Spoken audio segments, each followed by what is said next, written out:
All right, so the wife wants smash burgers, so that's what we're gonna do. But we gotta get dressed for work first, so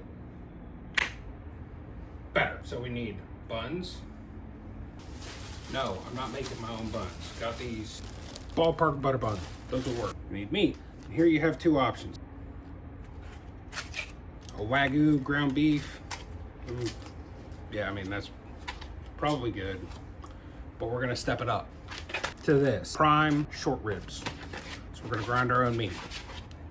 Get a fucking meat grinder already, okay? This is 2.5 pounds. I'm not making 2.5 pounds of burger. So I'm gonna use probably 2 of these, grind it, make that. 2 of these in the freezer to be used for something else later. Something to note as well, you'll see chefs keeping this shit in the freezer. We don't. You can, but there's no room in our fucking freezer, so it stays in the box in the cabinet. And you should know these, the metal ones, which are way better than the plastic ones.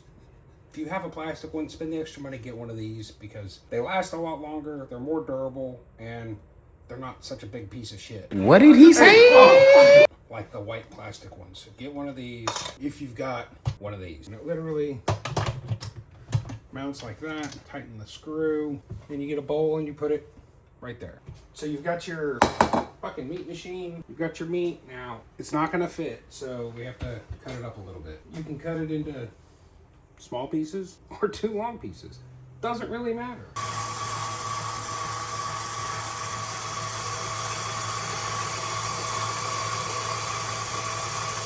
A few moments later.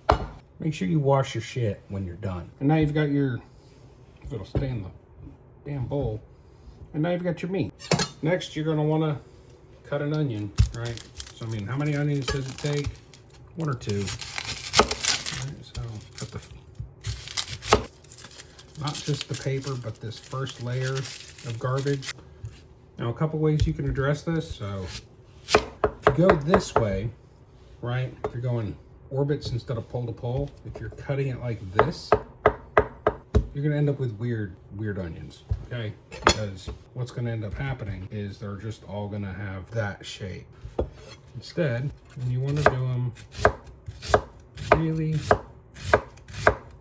really thin, put all your onions in a bowl and set those aside.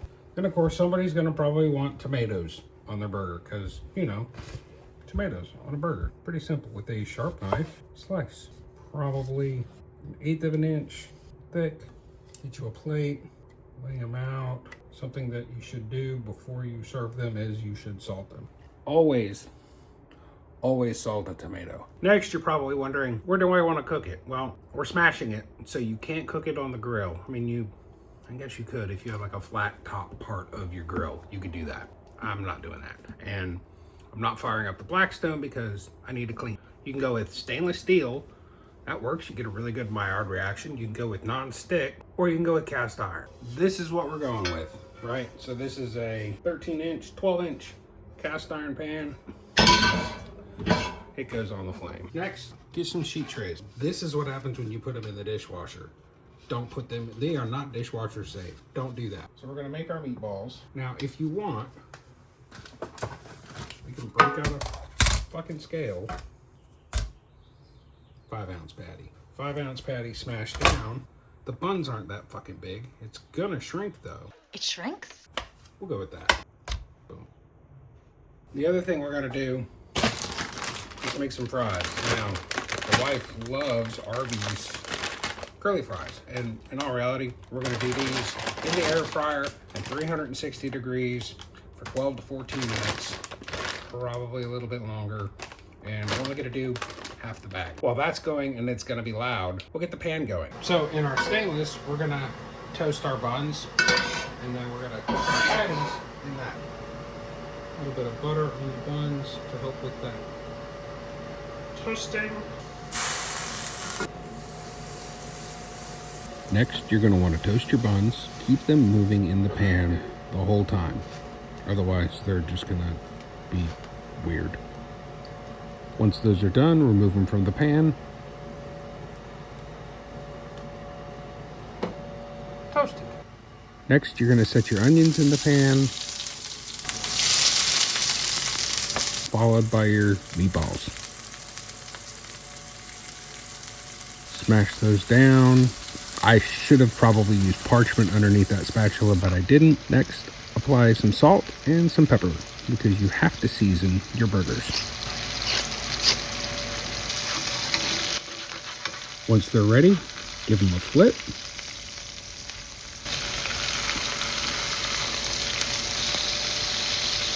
Here we're using white American cheese because that's the cheese we like.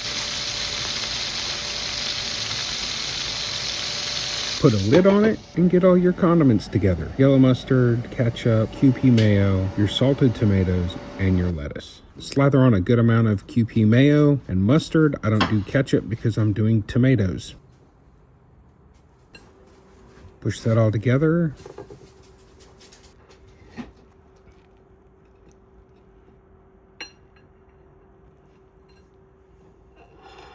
Look at that cross section.